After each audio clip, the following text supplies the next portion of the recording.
Yeah, and I don't want to supplant what your spiritual father says, but I would say that you wouldn't have to change or let it go, because Christ doesn't necessarily call us to change, not who Mm, we are, right? He calls us to be transformed. And he said, I did not come to destroy, but to fulfill. mm. And from my layman perspective, I would say that Roger's model can be fulfilled through Christ and through the Orthodox worldview. That was Um, amazing what you just said. Wow. Yeah. because self, spirit, and soul, man is and I had actually another podcast episode I did with another brother who's actually a clinical psychologist like yourself. He's Catholic, but we were I'm not talking. clinical though, by Oh, the I'm way. sorry. No, Okay, it's yeah. okay. That's all right. But we were talking about man having Trinitarian aspect to him. So he's Yeah.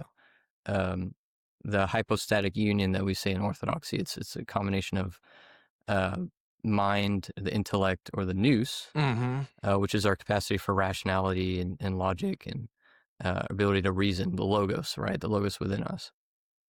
Body, which actually St. Gregory, I believe Nyssa, says the body uh, as an aspect of the word. So our ability to speak through our mouth, but also how we communicate through our body, and how that relates to Christ as the incarnate Word.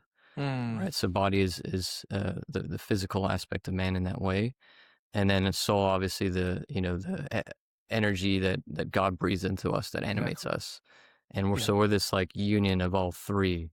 And I think that fits very well in Roger's model. And, you can meditate on that and pray about it. And of course, your spiritual father will give you guidance on that, Mm-hmm. um, to Yeah. transform it in a way that is orthodox.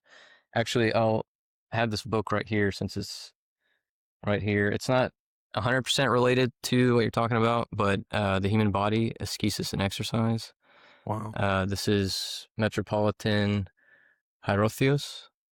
So in the beginning of it, he I think he's the quotes. same one who wrote Orthodox Psychotherapy, the one that I'm reading now. It might be actually, because I Yeah. that book sounds familiar.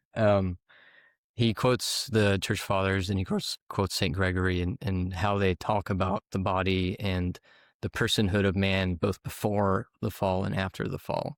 Mm. So what the human person was in full glory as we were made before the fall, and then how the fall affected our personhood, and how that affects our, psychology and every Wow. other aspect of us. Yeah, that's profound. I'm really excited. I mean, I'm honestly really excited about becoming more orthodox in my practice of psychology because it's a it's the most potent form of psychology that there is what Jesus taught. So Mhm. it's there's the things that I am more concerned about are where there are metaphysical claims and that were embedded in the model I was previously conformed to. And because there are metaphysical claims, you're in God's territory now. And so now that I know the truth, I have a responsibility to make sure that what I teach is obedient to the church. And so that's where I would say a little bit of anxiety there for me is present. But I also believe what you said, which is that if there's a lot of fulfillment happening